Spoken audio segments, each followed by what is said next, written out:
A single father sat in a blind date he never wanted. Across the room, a woman smiles at him, and his entire world shatters. Because the woman standing there shouldn't exist. She has the face of his dead wife, the same dark hair, the same gentle eyes, the same dimple on her left cheek. But his wife has been gone for 3 years, buried, mourned, lost forever. So who is this woman? And why does looking at her feel like drowning and breathing at the same time? Before we continue, please tell us, where in the world are you tuning in from? We love seeing how far our stories travel. The restaurant was quieter than Baylor Dane expected for a Friday night. Soft jazz played through invisible speakers, and the warm glow of Edison bulbs cast everything in amber light. He sat at a corner table, fingers drumming against the white tablecloth, already regretting this. A blind date, at 34 years old. He hadn't been on a date since he was 25. The waiter came by for the 3rd time. "Still waiting for someone, sir?" "Yeah, should be here any minute." Baylor checked his phone. No messages from Boston. His best friend had been relentless about this setup for weeks, wearing him down with the kind of persistence that only a decade of friendship could get away with. "Just one date, man, that's all I'm asking. Her name's Olivia, she teaches kindergarten, and she's been through some stuff. My cousin's girlfriend works with her and says she's really sweet. I think you two might actually understand each other." Baylor hadn't asked what stuff meant. He didn't care. He'd already decided this would be exactly 1 hour of polite conversation, followed by a graceful exit and a firm, "told you so" to Boston. He reached for his water glass just as the front door opened. A woman stepped inside, scanning the restaurant with the kind of nervous uncertainty he recognized immediately. Dark hair pulled back in a ponytail. She wore a simple beige dress and carried a small purse clutched tight against her side. The hostess approached her, and the woman nodded, smiled that tentative smile people use when they're anxious. That's when she turned toward his table. The water glass slipped from Baylor's fingers. It hit the table hard, water splashing across the white cloth, ice cubes scattering. His hands started shaking. His vision tunneled. The restaurant sounds, the jazz, the conversations, the clinking silverware, all of it faded into a high-pitched ringing in his ears. It was Elise. Elise was walking toward him. His wife, his dead wife, walking across this restaurant in a beige dress, looking confused and concerned and so impossibly, heartbreakingly alive. "Connor?" The woman's voice cut through the ringing. She stood at the table now, her brow furrowed with worry. "Are you okay?" That voice. Baylor gripped the edge of the table, his knuckles white. He couldn't breathe, couldn't think. Every rational part of his brain screamed that this was impossible. Elise was gone. He'd watched her die. He'd buried her. But his eyes wouldn't stop seeing her face. The woman, Olivia, his brain supplied uselessly, reached out like she might touch his arm. "You look really pale. Should I get someone?" "I'm sorry." The words came out strangled. Baylor stood so fast his chair scraped loud against the floor. Other diners turned to look. "I'm so sorry. I can't. I have to go." He pulled his wallet out with shaking hands, threw 2 20s on the table, way too much for a glass of water, but he couldn't think about that now, and walked toward the exit. Not running. Not quite, but close. "Wait, did I—" Olivia's voice followed him, confused and hurt. "Did I do something wrong?" Baylor didn't answer. Couldn't answer. He pushed through the restaurant door into the November cold and kept walking until he reached his truck 3 blocks away. Only then did he let himself fall apart. His phone rang 4 times before he finally answered it. He was still sitting in his truck, parked on a side street, his hands still shaking. "What the hell happened?" Boston's voice was equal parts confused and concerned. "Olivia just called me.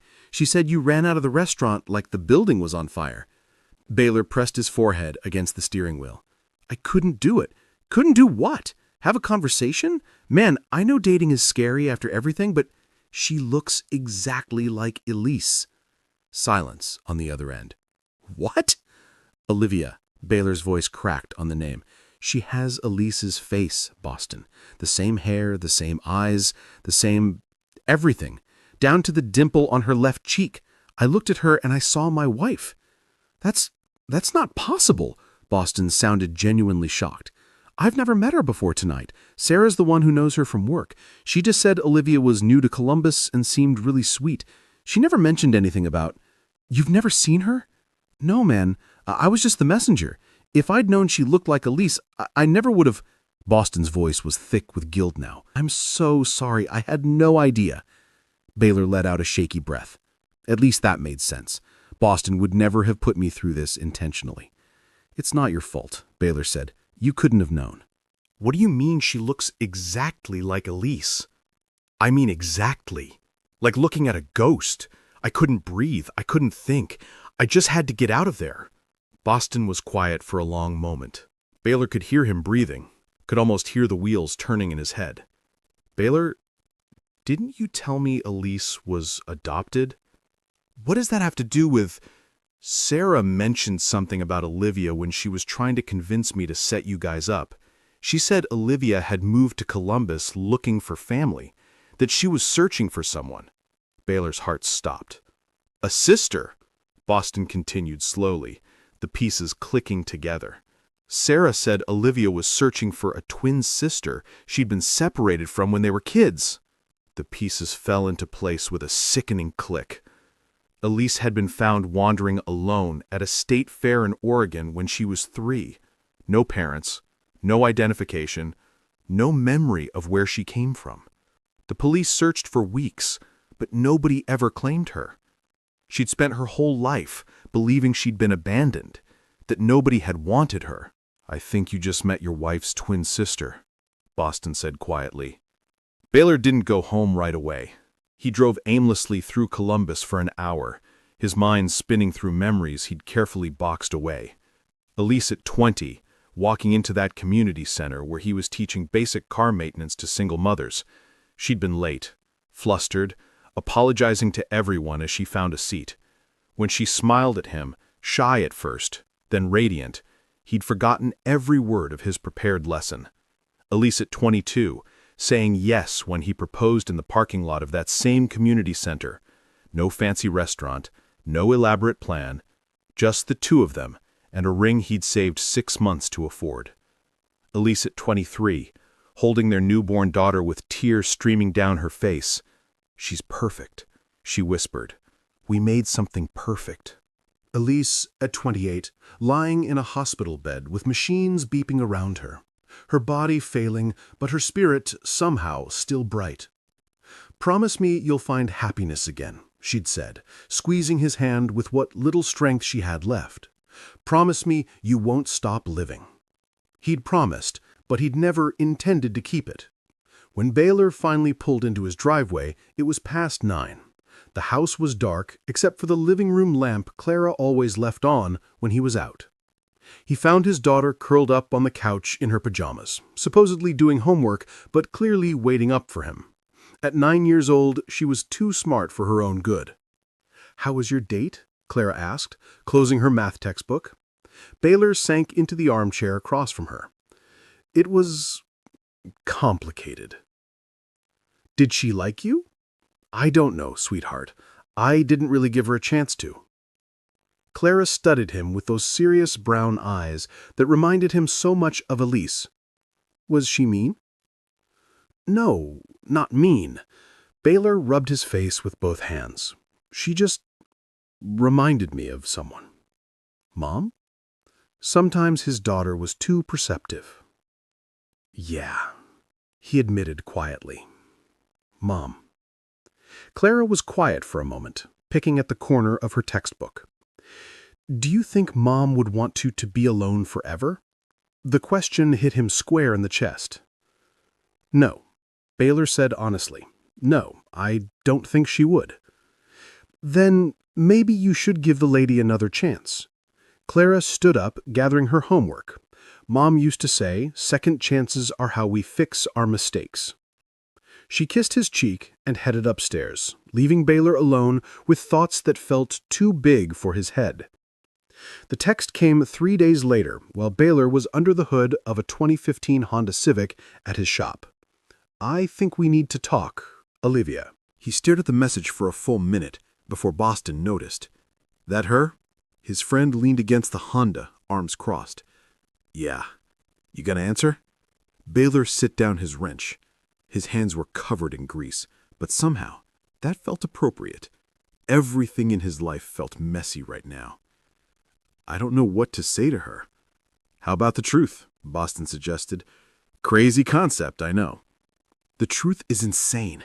Hey, sorry I ran out on you, but you look exactly like my dead wife, who turns out to be your long-lost twin sister. That sounds like something out of a bad movie. Yeah, well, sometimes life is a bad movie. Boston pulled out his own phone. I already talked to Sarah, and Sarah talked to her. Olivia knows something weird happened. She deserves an explanation, man. Baylor closed his eyes.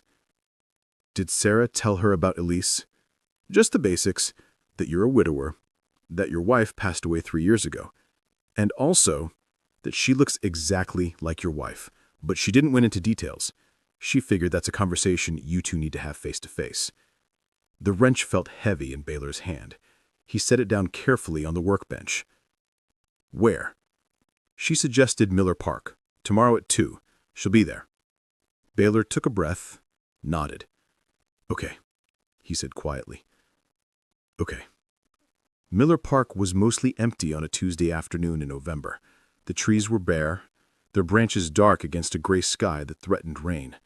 Baylor arrived early, as always, and found a bench near the playground where Clara used to play when she was younger. He saw Olivia before she saw him.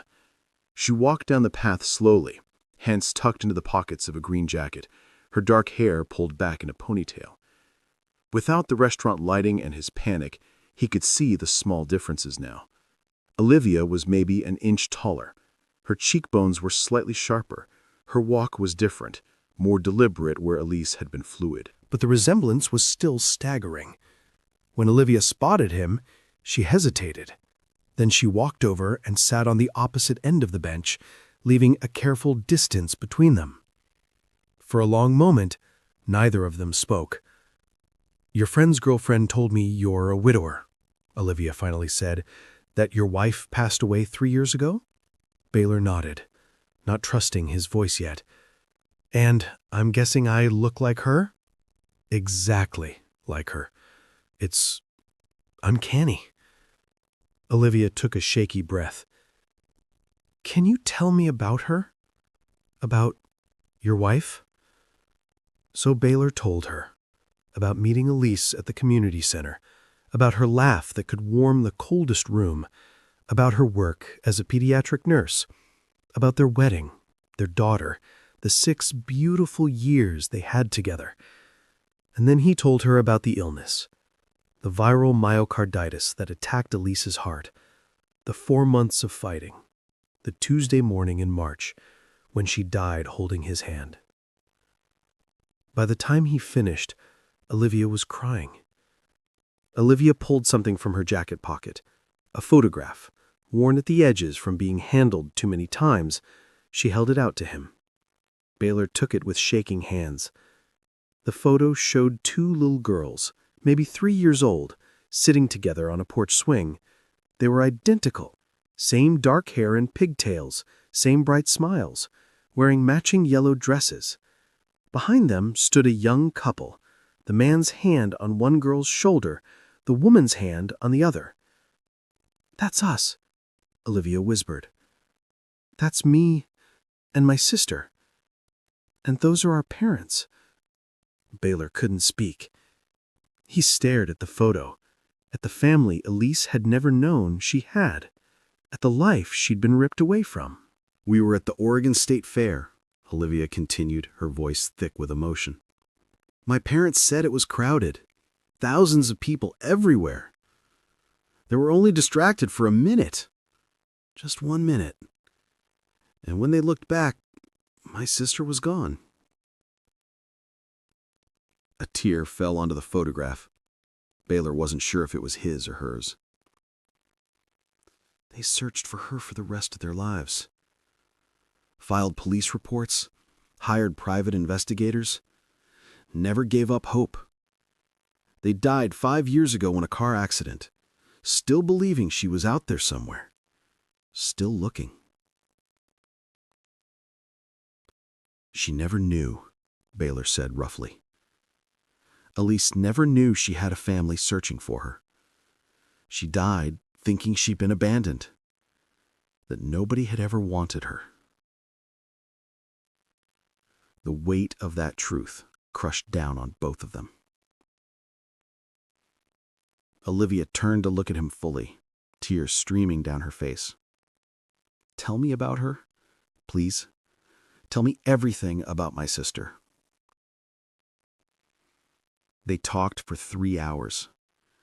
Baylor told Olivia everything about Elisa's resilience, her kindness, her work with foster kids because she understood what it was like to grow up alone.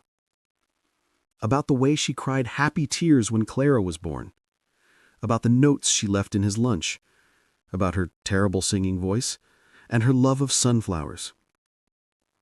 He told her about the good years and the hard years, and the final year when everything fell apart. Olivia listened to every word, crying and laughing and mourning a sister she'd never gotten to know. In return, she shared stories about their parents.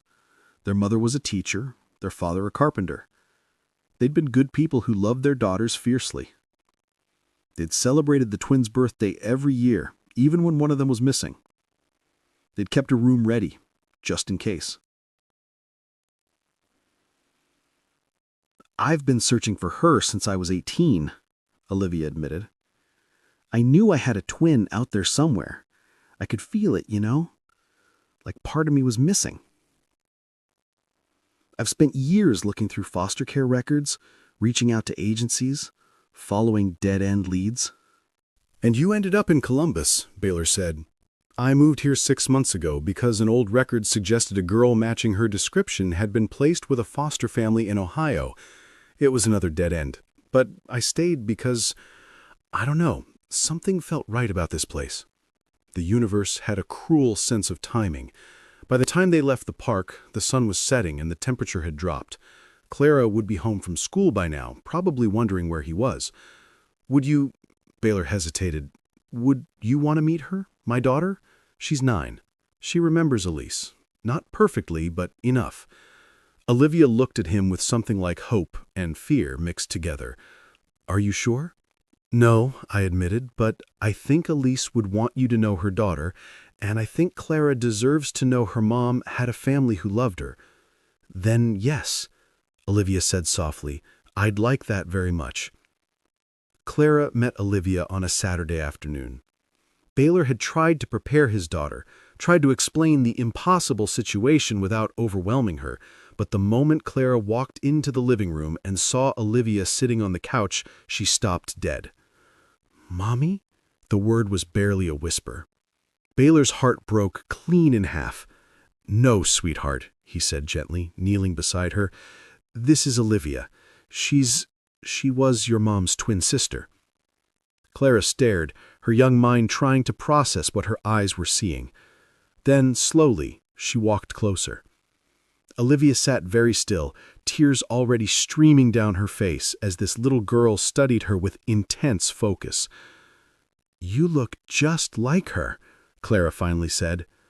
"I know," Olivia managed. "I'm sorry if that's confusing. Do you braid hair?" The question was so unexpected that Olivia laughed through her tears. Yes, I do. Mommy used to braid my hair every Sunday before church." Clara climbed onto the couch beside Olivia with the fearless trust that only children possess. "Will you braid mine?" And just like that, something shifted. Olivia braided Clara's hair with gentle, practiced fingers while Baylor watched from the kitchen doorway. His daughter chattered about school and her friends and her favorite books, and Olivia listened like every word was precious. It should have felt wrong. It should have felt like a betrayal. Instead, it felt like something broken was slowly beginning to heal. Over the next 6 months, Olivia became part of their lives in small, gradual ways. At first, it was just about honoring Elisa's memory. Olivia came over once a week, always with advance notice, always careful not to intrude, and asked questions about her sister. What was her favorite food? What made her laugh? What were her dreams? Baylor shared it all, and in sharing, he found a strange kind of healing. Talking about Elise didn't hurt as much when he was talking to someone who genuinely wanted to know her, who mourned the sister she'd never gotten to meet. Clara gravitated toward Olivia naturally, drawn to the familiar features and gentle manner. She showed Olivia her artwork, her favorite books, the soccer trophies she'd won. Olivia listened with genuine interest, never trying to replace Elise, but simply being present. "Can Olivia come to my game on Saturday?" Clara asked one evening in February, 3 months after they'd met. Baylor looked up from the dishes. "If she wants to, but she might be busy, sweetie." "I want to," Olivia said quickly. She'd stayed for dinner, something that had become a regular Wednesday tradition. "I'd love to watch you play." So she came to the game, and then to the next one. And somewhere in those cold Saturday mornings, cheering from the sidelines with terrible coffee and a borrowed team scarf, something shifted. Baylor started noticing things he'd been too numb to see before. The way Olivia laughed at Clara's terrible knock-knock jokes. The way she helped clean up after dinner without being asked. The way she looked at his daughter with pure, uncomplicated love. By April, Olivia had a key to the house. It had been Clara's idea, actually. What if we're not home and she wants to drop something off? And she always has to wait on the porch when she comes early. That's not nice. Baylor had agreed, telling himself it was just practical, just convenient, nothing more. But then there was the day in May when he came home from the shop to find Olivia and Clara in the kitchen, covered in flour and laughing hysterically over a failed attempt at cookies. The house smelled like vanilla and burnt sugar, and there was batter on the ceiling. He still didn't know how they'd manage that, and Olivia had flour in her hair and on her cheek. She smiled at him when he walked in, and Baylor felt something in his chest crack open. It wasn't the same feeling he'd had with Elise. This was different, quieter, gentler, built on months of shared grief and gradual trust. He'd been so focused on seeing the similarities that he'd missed all the ways Olivia was completely her own person. The way she wrinkled her nose when she was concentrating, the way she hummed off-key while cooking, the way she talked to Clara like an equal, never talking down, always genuinely interested in what a 9-year-old had to say. "You okay?" Olivia asked, tilting her head. "Yeah," Baylor said, his voice rough. "Yeah, I'm good." But he wasn't good. He was terrified. Because he was starting to fall for her, and he had no idea if that was okay. Olivia was falling too, though she tried desperately to fight it. She'd moved to Columbus searching for a sister she'd never known, and instead she'd found a family. Clara had wrapped herself around Olivia's heart so completely that leaving now would feel like losing a limb. And Baylor. Jeez. Baylor was everything she hadn't known she was looking for. She loved the way he was with Clara, patient and playful and so clearly devoted. She loved the quiet strength he carried, the way he'd built a life from grief without letting it consume him. She loved his terrible dad jokes and the way he always made sure everyone else had eaten before he took a plate for himself. But she couldn't let herself want this. It felt like a betrayal.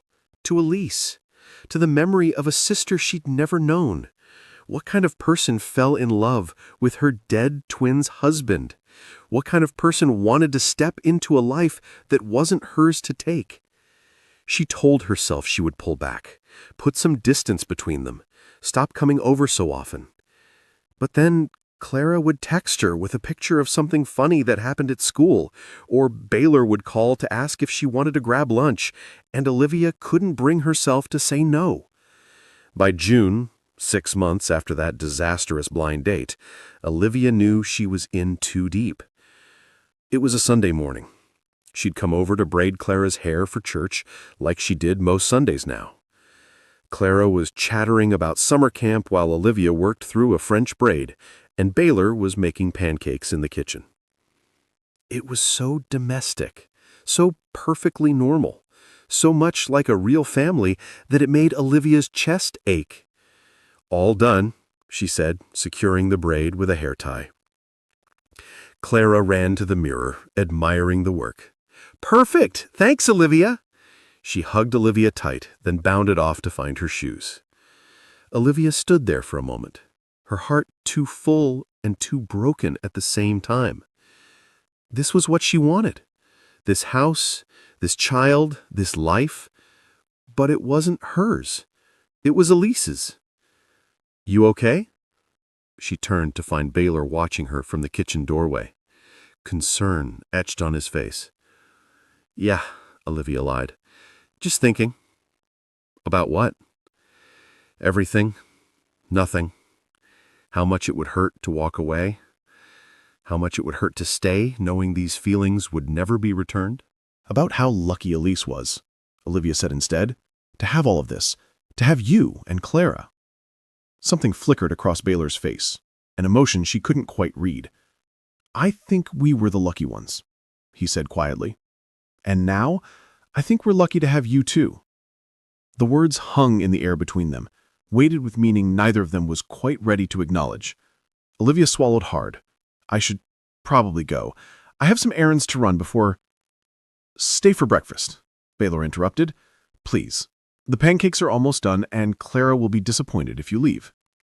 Olivia knew she should say no, knew she should start creating distance before her heart got any more attached, but she nodded anyway. "Okay, just for breakfast." They both knew it was more than that. Things came to a head 3 weeks later, on a cold November evening, 7 months since they'd first met in that park. Olivia had decided she couldn't keep her feelings hidden anymore. The not knowing was killing her. Every lingering look, every almost touch, every moment when she thought maybe he felt the same way but couldn't be sure. She had to tell him, had to lay her heart out there even if it meant losing everything. The uncertainty was worse than rejection could ever be. She drove to his house, her hands shaking on the steering wheel. Clara was at a sleepover, so it would just be the two of them. Perfect timing to finally have the conversation they'd been avoiding for months. Olivia had a key now. That felt significant somehow, a sign of how intertwined their lives had become. She let herself in quietly, planning to find Baylor and ask if they could talk. That's when she heard his voice from the kitchen. He was on the phone, presumably with Boston based on the one-sided conversation. Olivia should have announced herself, should have made noise, but something in his tone made her freeze in the hallway. "I don't know what I feel," Baylor was saying, his voice heavy with frustration. "When I'm with her, it's like Elise is still here somehow, like I got a second chance at having my wife back. But is that love, or am I just using Olivia because she looks like Elise? I can't tell the difference anymore, and that terrifies me." The world tilted sideways. "Claire is attached to her," Baylor continued, "and I think Olivia might have real feelings for me. But what if I'm just projecting? What if every time I look at her, I'm not actually seeing her at all, just a ghost wearing her face?" Olivia pressed her hand against her mouth to keep from making a sound. 7 months of building this fragile, beautiful thing between them, and the whole time he'd been looking through her to someone else. She tried to leave quietly, tried to make it to the door before the tears came, but the old floorboard in the hallway creaked, the same one Baylor kept meaning to fix, and the sound echoed like a gunshot in the quiet house. "I'll call you back," she heard him say. Footsteps. "Olivia?" She turned to face him, her vision already blurred with tears. "How much did you hear?" he asked quietly. "Enough." Her voice came out steadier than she felt. "Is that all I am to you? A replacement? A way to pretend she never died?" "Olivia." "Answer me!" The shout surprised them both.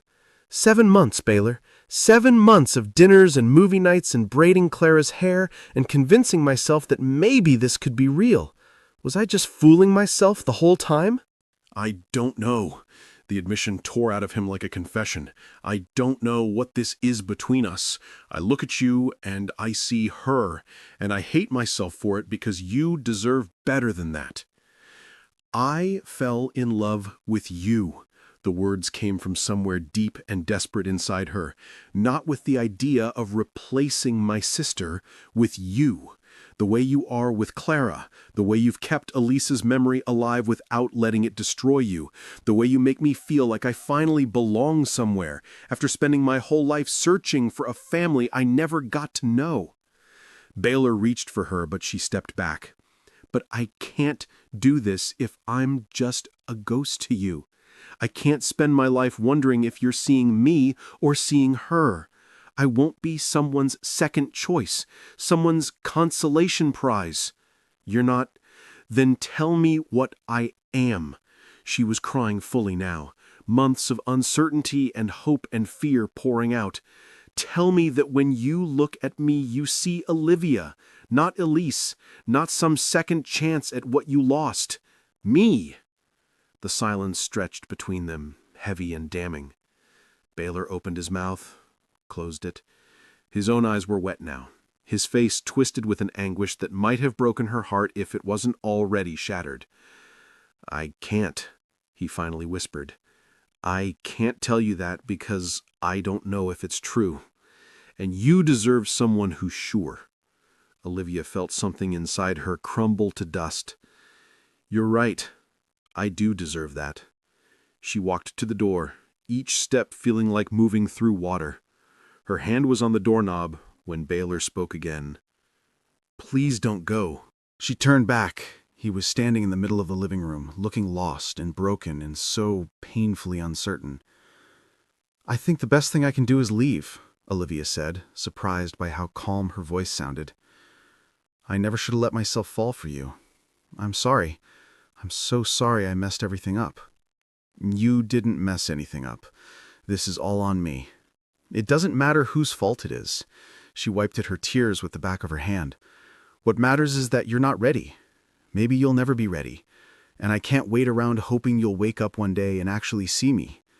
She opened the door. Cold November air rushed in. "Tell Clara I'm sorry. Tell her I love her. Tell her sometimes people leave even when they don't want to." "Olivia, wait!" But she was already walking to her car, her vision blurred, her heart in pieces. Baylor stood in the doorway, wanting to run after her, but not knowing what to say. Because she was right. He wasn't sure. He couldn't promise he loved her, and not just the shadow of his dead wife. And Olivia deserved certainty. She deserved someone who looked at her and saw only her. He watched her taillights disappear into the November darkness. Then he stood there in the cold for a long time, wondering if he'd just made the biggest mistake of his life. The days after Olivia left were the worst. Clara asked about her constantly at first. "When is Olivia coming over? Can we call her? Did I do something wrong?" Baylor had to explain gently that sometimes adults needed space, that Olivia still cared about her, but needed to be away for a while. Claire cried, and Baylor held his daughter while his own heart broke all over again.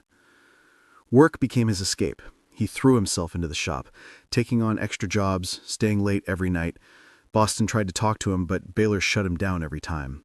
"You should call her," Boston said one afternoon. "And say what? That you made a mistake, that you miss her, that you want to try again." "She deserves someone who's sure about her," Baylor said flatly. "I'm not that person. You're an idiot." Probably. 2 weeks turned into 3. 3 weeks turned into a month. The absence of Olivia became a presence of its own. Empty chair at the dinner table. Silent Sunday mornings without hair braiding. Clara's artwork going uncommented on. Baylor tried to convince himself this was better, cleaner. Olivia could move on and find someone who loved her for herself, not as a replacement for someone else. But late at night, when he couldn't sleep, Baylor would pull up the photos on his phone. There were only a few. Olivia and Clara at the soccer game. Olivia laughing at something stupid he'd said over dinner. Olivia reading to Clara on the couch. In every photo, she was looking at his daughter with such pure love that it hurt to see. And in the ones where she was looking at him, geez, had he really been so blind? The way she looked at him had nothing to do with Elise. It was Olivia's own hope, her own affection, her own vulnerability laid bare. He'd been so focused on his own grief that he'd missed what was right in front of him. The turning point came on a Wednesday night. Baylor was putting Clara to bed when she asked the question he'd been dreading. Is Olivia ever coming back? He sat on the edge of her bed, smoothing her hair back. I don't know, sweetheart. Did you make her leave?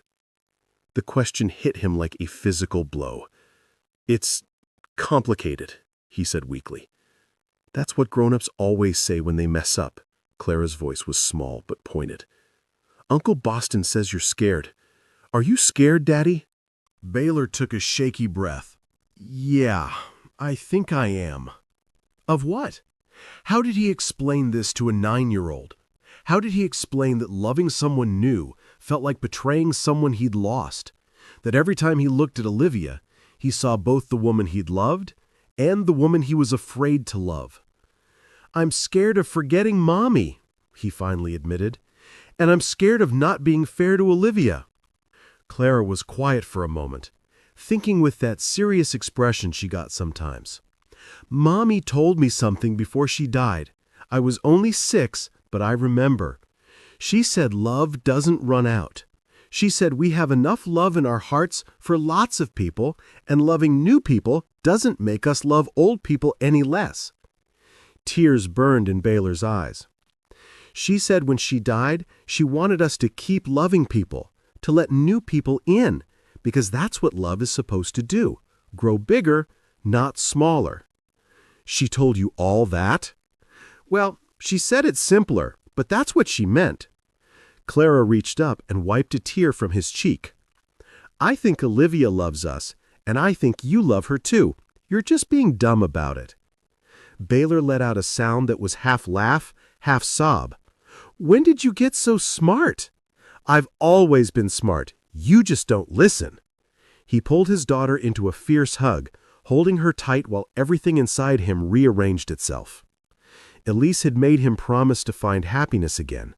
But more than that, she'd raised a daughter who understood what love actually meant, that it multiplied instead of divided, that opening your heart to someone new didn't mean closing it to someone you'd lost.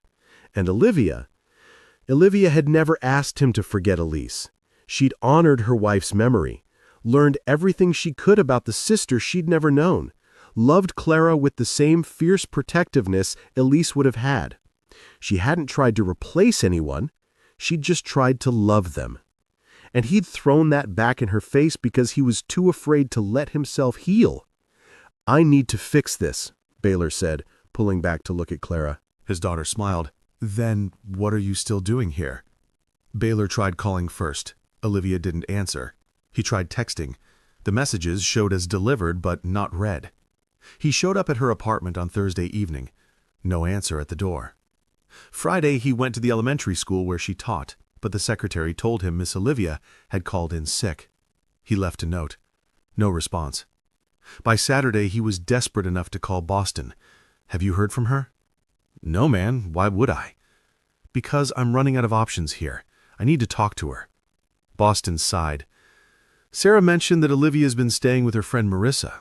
They usually go to the farmer's market downtown on Saturday mornings. You might catch her there."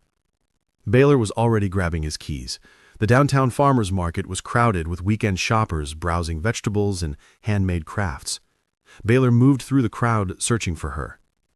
He found her at a booth selling fresh flowers. She was holding a bouquet of sunflowers, Elise's favorite, he thought, with a sharp pang. And laughing at something the vendor said. A woman beside her, presumably Marissa, was examining a display of dahlias. Baylor's heart hammered in his chest. He'd rehearsed what to say 100 times on the drive over, but now that she was in front of him, every word evaporated.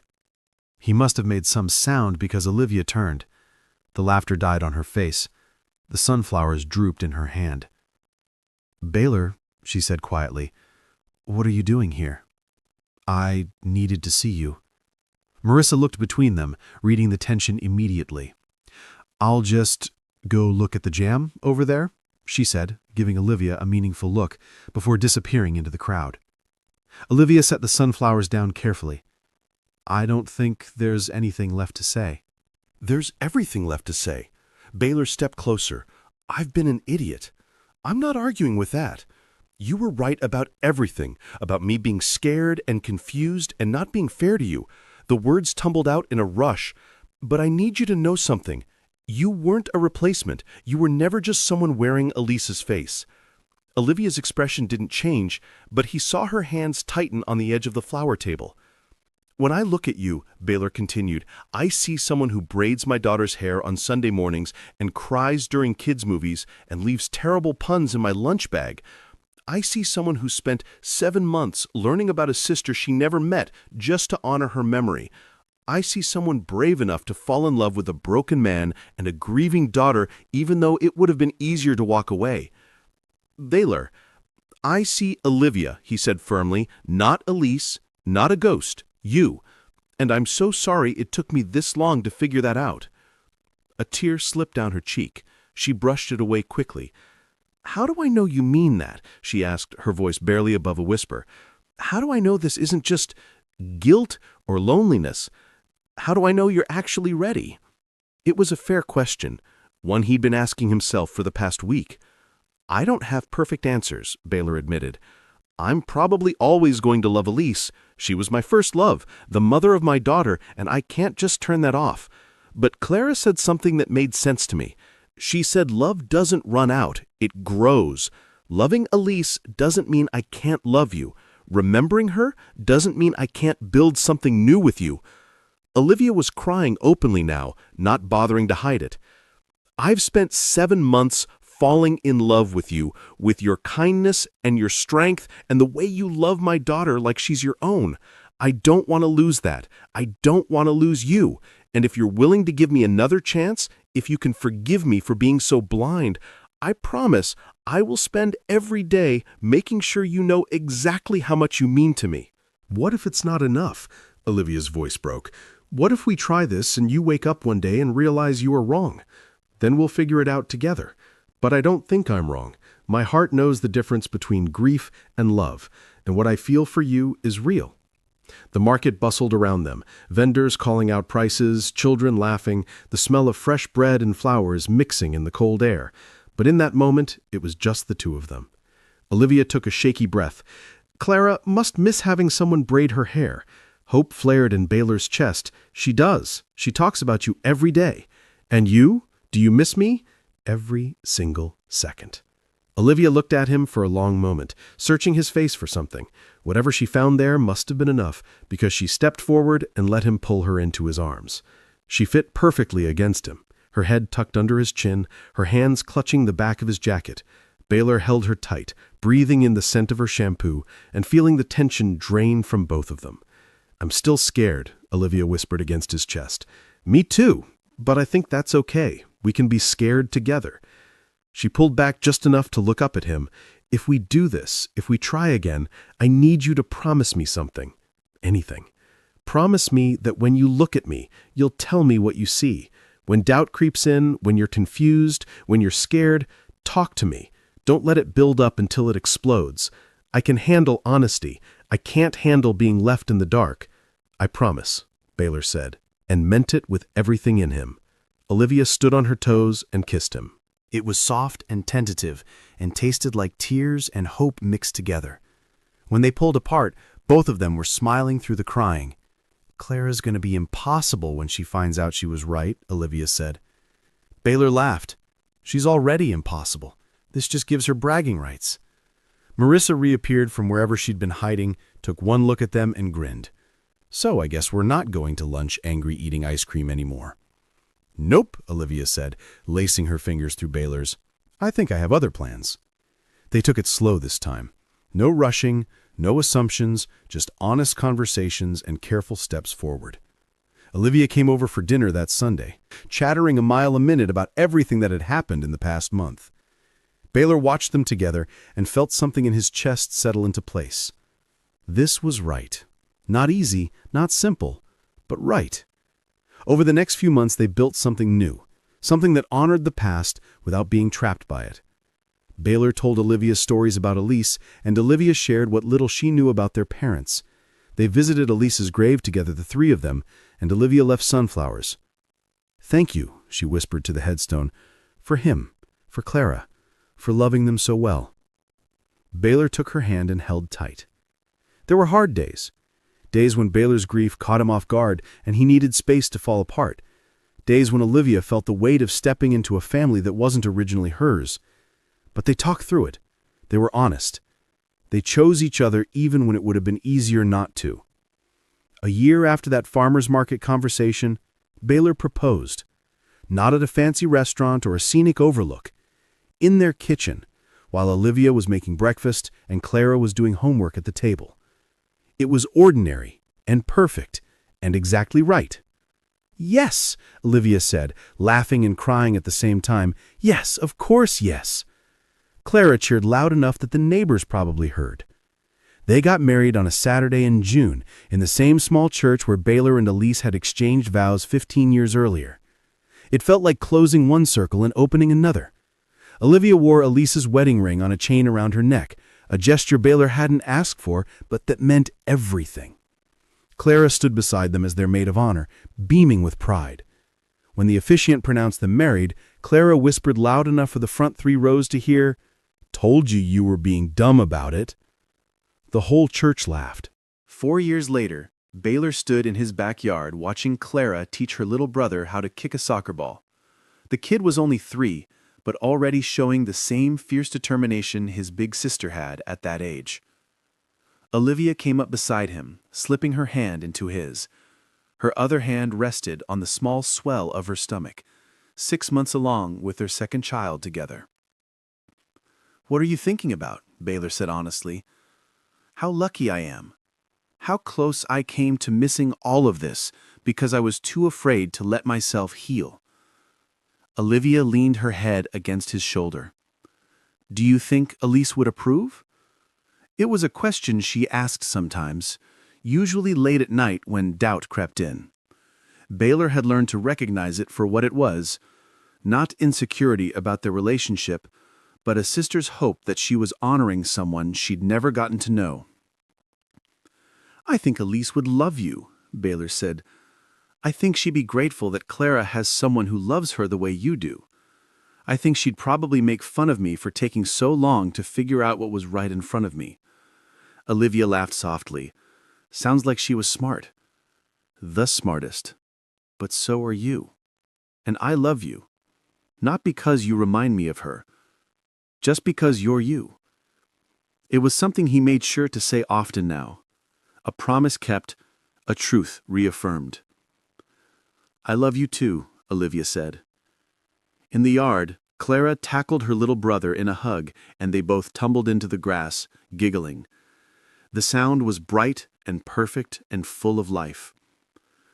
Baylor had learned that grief and joy could coexist, that loving someone new didn't diminish the love you had for someone you lost, that sometimes the bravest thing you can do is let yourself be happy again. And standing there with Olivia beside him and his children playing in the grass, and another baby on the way, Baylor finally understood what Elise had meant when she made him promise to find happiness again. She hadn't wanted him to forget her. She had wanted him to keep living. And he was, fully, messily, beautifully. He was finally keeping his promise. If this story touched your heart, don't forget to subscribe. We share stories like this every week. Stories about second chances, finding love in unexpected places, and learning that healing doesn't mean forgetting.